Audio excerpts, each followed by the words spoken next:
We don't want to do as we will. We want to do as thus saith the Most High. Hold that. That's right. Give me Deuteronomy 12 and 8 real quick. Right? You had something, Mark? My question, like y'all know, I study with GOC. Yes, sir. Where can I research the name of the house? Where can you research the name Yahushua? You go into the Bible. Just start with the lexicon. I mean, the book of Hosea 2:16. It say that you should call me Ishi. Ishi and Bar. Okay, we can deal with that. You know, hold that. Let's go there to Hosea 2, right? Because I got a whole thing on that. Number one, we got to deal with the history, right? There's no archaeology that links us to the name of a height. There's not any. Bible, it's 3:14. No. Where's the archaeological proof though? Right? Because the Bible, that in the very next verse say Yahweh too. So now we in a conundrum. So now we go to the history.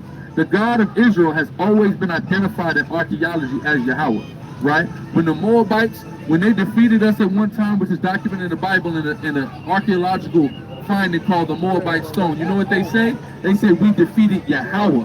They didn't say we defeated the highest. Why did they say we defeated Yahweh? The same way in the Bible, when we defeated heathen nation, it says we defeated that God, right? When the plagues came upon Egypt, he said, I'm going to war with the gods of Egypt, right? When they talk about Moab, it said we defeated Shemai. These are their deities that they worship. So how we talked in ancient times was, if you defeated a nation, you defeated the deity of that nation. The deity of our nation is always known as antiquity as Yahweh. We're never known by following a God known by any other name. But watch this, read. Hosea chapter 2 and verse 16. And it shall be at that day, saith the Lord, that thou shalt call me Ishai. Thou shalt call me Ishi, or in the Hebrew, it's Ayashia, right? When you see the word Yah, right, or the letter Yah, or the Yod as they call it, on the end of a word, it makes it possessive. So when it says, thou shalt no more call me Ishi or Ayashia, or thou shalt call me Ishi rather, or Ayashia, that means that Israel shall call the Most High their man. That's literally what that means. Ayashia is man, Yah is plural. So it says, you shall call me your man. And it's going to say Baali, which means you're not going to call me your Lord anymore, you will call me your man, meaning he's going to remarry Israel. That's all that's talking about. That's not in reference to Ahaya and Yahweh. No, Ishi is Ayashia. I can show you that. I can write it for you right now in the Hebrew. It's Ayashia. It's the Ah, the Yah, and the Shah. You said what? It's two different. No. Yeshaya is the word for Isaiah. Give me when Yahweh Shah quotes Isaiah when it says Isaiah in the New Testament for me. I'm going to show you. Yeshaya is the word Isaiah. So when you see the prophet Isaiah, his name literally is Yeshaya. Ishi is not the name of Yeshaya, or else it would have been transliterated as Isaiah, the same way the prophet Isaiah is. Now watch this, read. It shall call me no more Baalai. Baalai, which are Baali or Baal Yah, which means my Lord, which means the Most High is saying he's not going to lord over us anymore. We're going to be remarried to him. That's all it's referencing. It's not talking about Yeshaya, Ahaya. It ain't dealing with any of that. That's something that's been propagated out there to further a doctrine that some man created, right? When you look in the book of Talmud, you look in the book of Satanism, you know what they call the Most High in that? Ahaya. It's right in the book. That's literally satanic, because you know what? All right, let me ask you, who created, hold on, let me ask you something. You just went to hold on, now I got you right now though. Who created the universe? You just said that you created the universe. You understand that, right? No, yes, you did. And that understanding that Ahaya is the name of the Most High is literal Satanism, because it's self-worship. Because when I just asked you who created the universe, you just said you did. Ahaya literally means I am. That means you're taking credit for the creation of the universe. I am that I am. That's no, yeah, that means that you created the universe. Yes, it does, brother. You have to deal with Hebrew, bro. Okay. You got to deal with that. About to go into what I believe and all what's the name. Nah, but you brought on Hosea 2:16. I got to do it. Okay. What about the star riffraff? What about the star riffraff? What is a star? No. What is a star? Definition. What is a star? It's an angel. What is a star? Is an angel? In what context? What is in what context? So every star in the sky is an angel. Is every star in the sky an angel? That's what it is. Okay, so that's your understanding. So who got the shield? Who got a shield piece? Who got a shield piece? So let me show you something. We're right there. So are you telling me that is what an angel looks like? Like that? I mean, I used to rock with this stuff. Hold on, but I'm saying Is that what an angel looks like that? No. So then how is that a star?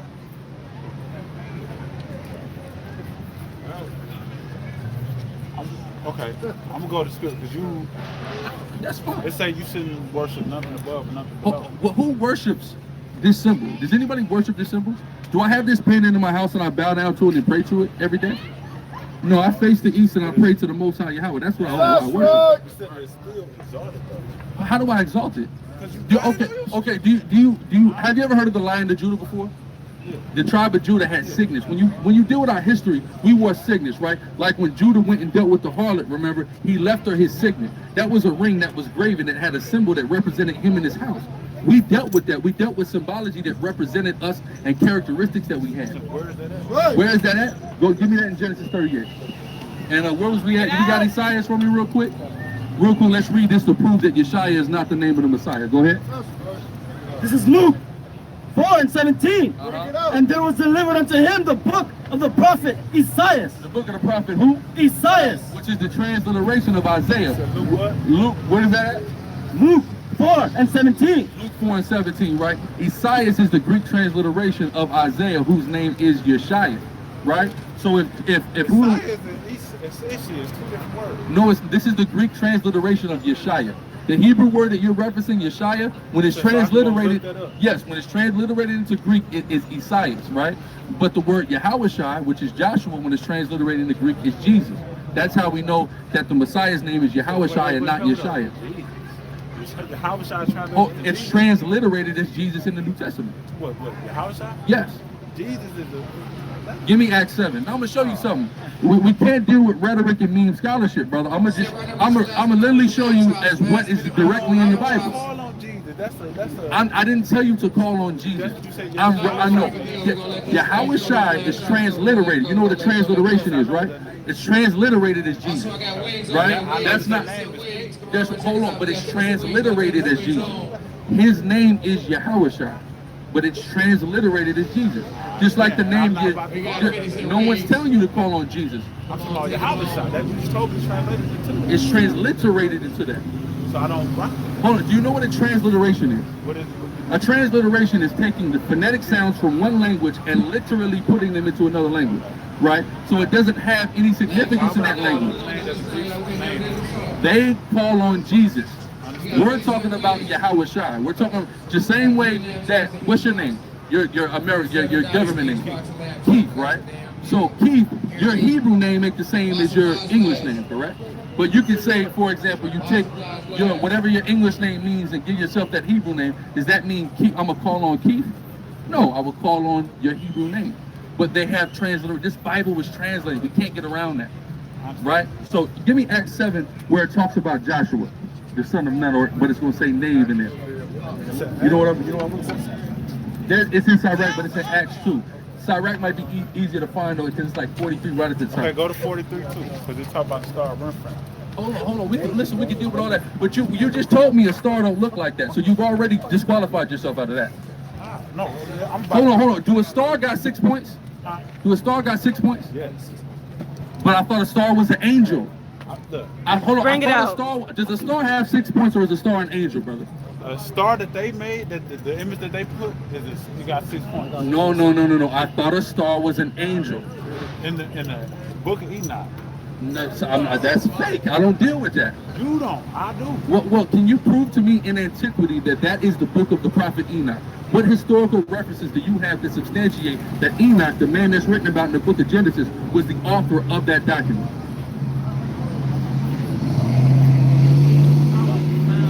You see what I'm saying? But you put your hope in that.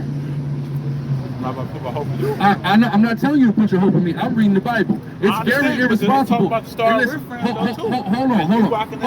on. First off, you're telling me that it's a star. You cannot substantiate any archaeology associated with the deity Renfram with that symbol. Yes, you can't do it. Because if you look up Renfram, it means that star. If I look up Renfram, what does Renfram mean? Who is Renfram? What deity was it? To what people worship? What people worship Renfram? What people worship Renfram?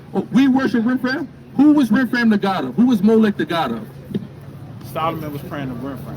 Can you prove to me in the Bible that Solomon prayed to Renfram? Baali. The same thing. The same thing that You're everywhere, brother. You're everywhere. And you know why you're everywhere? Because Rakashiyar has confused you like he's confused so many thousands of other people. And that's why he leads them into Egypt and gets them robbed, man.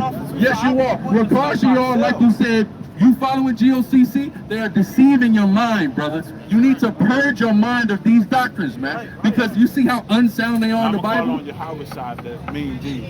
Hold on. Yahushua does not mean Jesus. The transliteration. The transliteration, every Hebrew word has a transliteration in another language. Period. So it don't mean what it comes from. It means he is the deliverer. That's what it means. No, it doesn't. Yeshua Yah means my save. That's what that means. Yeshua Yah. That's what you're telling me. No, it actually means Yah or Yahweh is my savior. That's what that means. Yahushua means he is the deliverer. That's what that means. So know the Hebrew before you start saying things like that. Read. That's right. Where we at? You in wisdom? Give me that. No, give me that in Sirach about Jesus. Read. This is the book of Sirach, chapter 46, verse 1. Jesus. Who? Jesus. Read. The son of Nev. The son of who? The son of Nev. This is not Jesus of the New Testament. This is Jesus, the son of Nev, which is Joshua, showing you that in Greek, Joshua in the Hebrew is transliterated as Jesus, but in Hebrew it's Yahushua. So that's how we know that's the name of the Messiah. Read. Jesus, the son of Nev, was valiant in the wars and was the successor of Moses. Letting you know, qualifying who that's talking about. It's talking about Joshua, but it calls him here Jesus. Why? Because that's the Greek transliteration of the word Yahushua. Where we at? Shalaka. Give me that wisdom. You know what I need wisdom about the symbol that's falsely identified as the Star of Rimran. Talk about This love. is the book of wisdom of Solomon. Talk about love. We're talking about love. Talk about love. All we're talking about is love. Talk about love. What makes you think we're not talking about love? Talk about love. You see that? But that's all you know is love. And all you've got in this world is hate, but all you want to talk about is love. That's your problem. You're unbalanced, brother. Hold that. Proverbs 11:1. Don't worry about it. I'm going to show you. And that's what's wrong with our people. Our elders have led us to be unbalanced and be destroyed and only talk about love while we get raped, robbed, murdered, killed, and destroyed. Let me tell you something. Are you serious? Let me tell you something, my brother. Let me tell you something, my brother. You failed us, man. That's right. Younger brothers, you personally have failed us, man. You have failed us. You have done an atrocity to your people. You have failed us. I've been missing an election in 40 This years. is Proverbs 11:1. But what is it it doing for? balance. It's an abomination. You're an abomination, brother. Videotape me. Get this I abomination. haven't missed an election in 40 years. And guess what? And you're an abomination. That's right. You voting in those elections has done absolutely nothing for the city of Detroit. 40 years, and look what's happened to Detroit in the last 40 years. You're a damn failure, man. You're a failure, man. Because How how long would this last? What you talking about this? In 3 weeks? It's going to last for eternity. It's going to last for eternity. Read on. Deuteronomy chapter 17 and verse 15. Thou shalt in any wise set him king over thee, whom the Lord thy God shall choose, one from among thy brethren. How many non of your brethren have you voted for? How many whites and Arabs have you voted for, man? Read. Shalt thou set king over thee, thou mayest not set a stranger over thee, which is not thy brother. But if he ain't missed an election in 40 years, he set plenty of strangers over here, man. You failed, man, and you need to do better, brother. You need to do better. But let's go back to this brother real quick. Wisdom of Solomon 4:12. Let me show you something. This symbol that you call the Star of Rimran is a naturally occurring symbol. You understand it occurs in nature, right? You didn't hear nothing I said. Hold on. All I'm talking about, all I said is that we need to love each other. You're right. You're not hearing me. Right. And that's all we've taught. That's all I'm saying. That's all we've taught. I'm not talking about hatred. I'm not talking about the administrations. I'm not talking about black, white people, none of that. All I'm talking about, I need to come to you and say, I love you. All right, that's all I'm saying. Love you too, my brother. Period. All right, brother. That's all I'm saying. Appreciate you. All right, I'm having a conversation with this brother though. So if you just give me a second. Love you, brother. I won't give you a second. All I'm saying. I need a second, man. All I'm saying. All right. So now listen. All I'm saying is that we need to love each other. Everybody needs to hold on. Tell everybody to give everybody a hug. No, give us a space. Hold on. I'll give you space. I'm sorry. I apologize. All right. You all right? Listen. Tell everybody, give everybody a hug right now. Go over there and have a hug-a-thon. I'm having a conversation with this brother.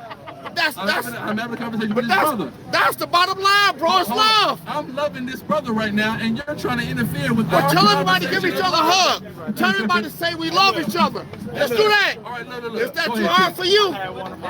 Well, okay, you want to do that? Let's go, Queen. Have me ask you a question when I asked him in person. Okay. He told me to come. I just fed it to your video. Okay. But at the end of the day, these people is bugged out. I literally fed it to your video. Right. Okay. But I appreciate it. I'm calling on your site. Well, listen, you calling on a name that a man told you. I want you to understand I'm that. gonna study to show myself. Study, brother. I'm gonna keep on studying. Like Always. But let me show you something though, real quick. Last point about this. Hold up. I'm telling you, hold up. Go ahead. I'm not about to let you, period. I already know what the video is. I already know what you're gonna say in the video. But at the same time, it say in the last days that his name should be revealed to the nation, it's gonna be revealed.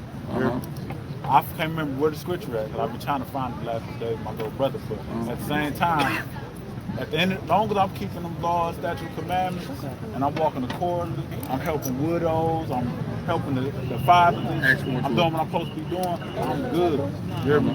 Like I said, the last... It's problematic. I'm going to show you why it's problematic. Hold on, watch. I'm going to show you why that's problematic, though. Acts 4 and 12, read.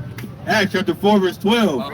Neither is there salvation in any other, for there is none other name under heaven given among men whereby we must be saved. So there's only one name given. So you got to know the one name. I understand that. But I don't believe that that's the name. So I'm Why not? rocking the way that I'm rocking. Why not? I studied the house. Well, you need to study more. I ain't studying under no car. Okay. At the end of the day, you got to study Yeshaya. Because you can't prove Yeshaya anywhere though. That's what I'm saying. But I'm glad you called my name, because I just walked up.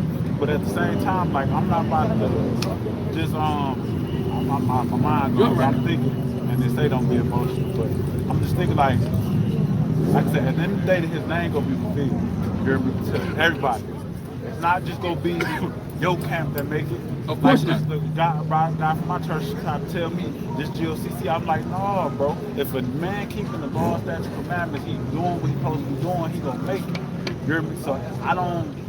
If the name I want and I keep on studying, I find out the name is wrong. Like I told you, if you show me in the script, I'm gonna rock with it. But I don't believe from what you showed me that that's true. So I'm gonna pray. But listen, I read in the Bible. I read in the Bible the name of the Messiah. I read in the Bible. And it's Yahweh. It's not Yeshaya. I'm telling you, I studied the word Ishi and it means Yeshaya. You studied the word Ishi that means Yeshaya? Spell Ishi right now. I can spell Ishi in the Hebrew. That's not Yeshaya. Yeshaya is no, brother. I love you, so I can't let you do that.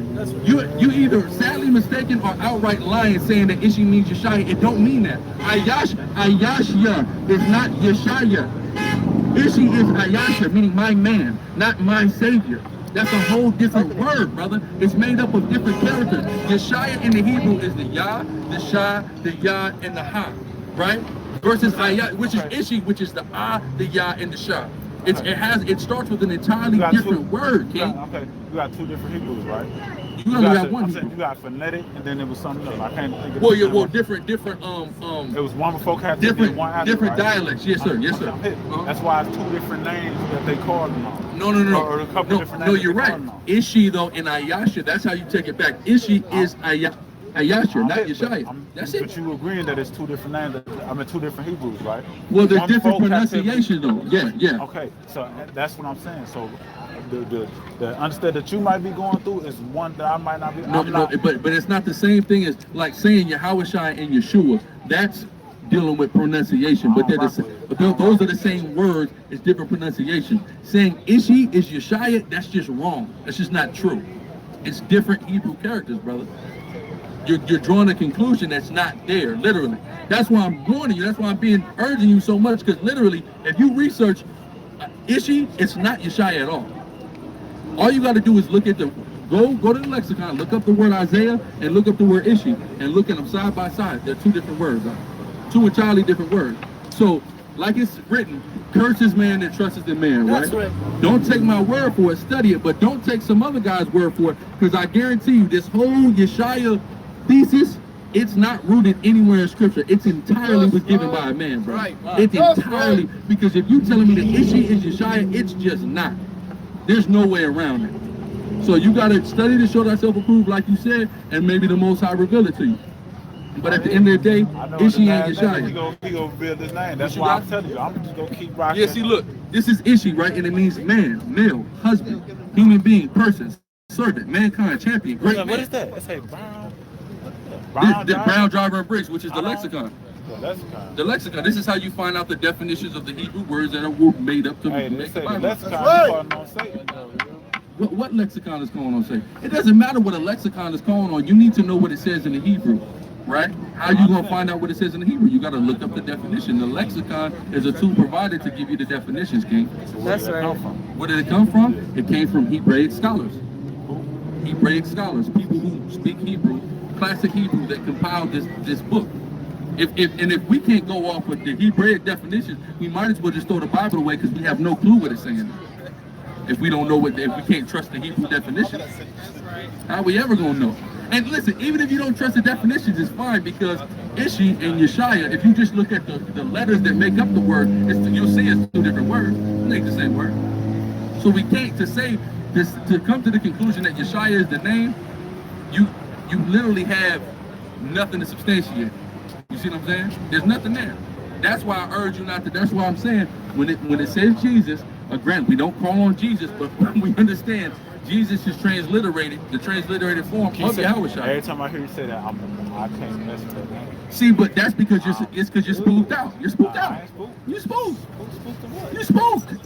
You think Jesus is just some name that's going to do something negative.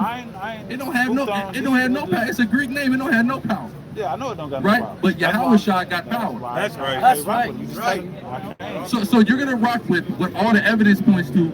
You're gonna not rock with what all the evidence points to in favor of something that no evidence points to. Exodus 3:14 say I am that I am. That ain't Yeshaya though. We're having a Yeshaya conversation though. Not that. Not a Ahaya conversation. What's a Ahaya? Hold on, we can deal with that in a second. We was just talking about Yeshaya though. But I started off with a Ahaya though. Oh, okay, we can go right back to Ahaya. But before we do, you concede your point about Yeshaya. I mean, I still don't feel that you showed me. Okay, I'm about to rock that. Like I said. Okay. I showed you what Yeshaya is transliterated, which is Isaiah in the Hebrew. I mean, in the Greek. Where did you show me that? I read it to you in the Bible. Luke 4:17 again. Let me reiterate it, because maybe you weren't paying attention. I'm saying Isaiah ain't the same as this. No. Isaiah is the Greek transliteration of the word Yeshaya. That's what it is, right? Because that's the name of the prophet Isaiah. Isaiah's name is Yeshaya. So when you call on Yeshaya, I didn't want to go back to the you're calling on Isaiah. But even then, like I said, I hear what you said, but like I didn't see some of y'all videos, and I rock with it because I don't mess with it. But at the same time, like I said, hold on, Yeshaya, what they call the star, and Ahaya, these are different topics. I understand. I'm just telling you. So before we jump topics, either we're gonna have to finish the topic, or you're gonna have to concede. Concede. Okay, concede. Okay, so what topic you want to do? I told you that star. Okay, let's go back to that. Let's go back here. I gotta go. I'm on the bus. Like I don't really like. At the end of the day, I told her I'm gonna rock with what I'm rocking with. Last days he goes show. You hear me? Like. Of course, but it's my job to warn you because you're erring in the path that you're walking on. Like I don't rock with that star. Listen. You can warn me not to rock with what you're falsely calling a star. You cannot prove that a star looks like this one. 2, this is a naturally occurring symbol. Snowflakes, honeycombs, pomegranates, lilies all naturally make this symbol, meaning God created that symbol. Right? That's right. Now read that. This is Wisdom of Solomon, chapter 4, verse 12. For a double Greek. 4 and 12. 4 and 12. 6. Later? Ecclesiastes? No, Wisdom of Solomon. Wisdom of Solomon, chapter 4, verse 12. For the bewitching of naughtiness. The bewitching of naughtiness, read. Doth obscure, read on. Things that are honest. So this is honest. But the bewitching of naughtiness has attempted to obscure the meaning or the symbolism of that symbol, just like it's attempted to obscure the meaning of a rainbow. Now rainbow means LGBTQ pride, when a rainbow was a symbol of a covenant the Most High made with all living creatures. So just because somebody wants to tell you what that means, that has no reflection on what the Most High intended it to mean, right? Again, a snowflake, a honeycomb, a pomegranate, a lily, all of these things make that symbol. And all of those things are spoken about positively and likened unto positive things, especially the word of the Most High God, all throughout the Bible, right? So that's why we rock with it. Now, you don't have to rock with it. We don't worship anything outside of the Most High. That's the only thing we worship. But when you go around saying things like that's the Star of Renfram, that's just not true. That can't be substantiated anywhere in archaeology. That's literally just somebody saying that. And I'm going to tell you who said it. Listen, I'm going to tell you where that whole ideology comes from. White Christians that hate Jewish people have went out of their way to demonize it in an attempt to demonize Jewish people. That's why they do it. That's all that whole ideology came from. There's nowhere in antiquity that has that symbol next to Molech. Antiquity, what I mean, anywhere in history, you can't find any artifact that has that symbol and Renfram or Molech next to each other. There's nowhere that that's tied. I can show you that in history, in Israel, in antiquity, in all kinds of archaeology. I can show you as far as 1000 BCE that in pottery in Israel, right? We weren't worshiping no Molech during that time period, right? So why is it that we had that symbol in our land, in our pottery? Why? Because there's nothing wrong with it. And you get more credit to it than we do because we don't believe that thing has any power, right? There we go. This is, look at this. You see that?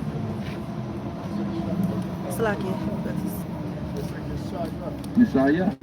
That's Isaiah right there. You put to. Beautiful. 2 Kings 19 and 2. Boom.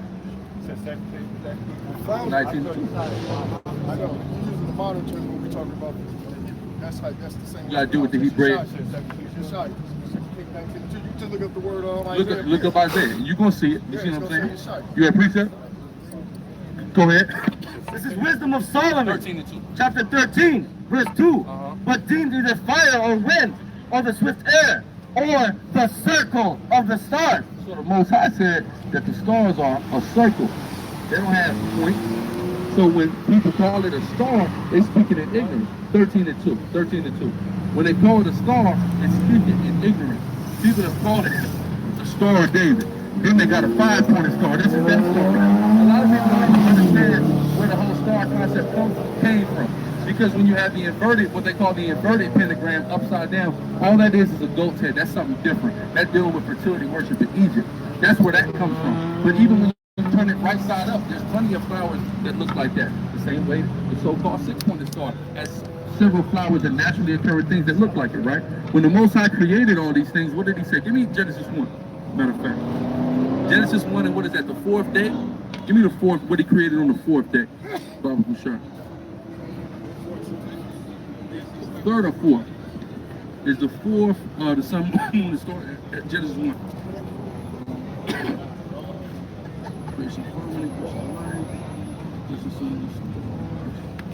I appreciate it. All right, brother, appreciate you as well. Shalom. Where is my joint at? Where he creates all like the flowers and all that.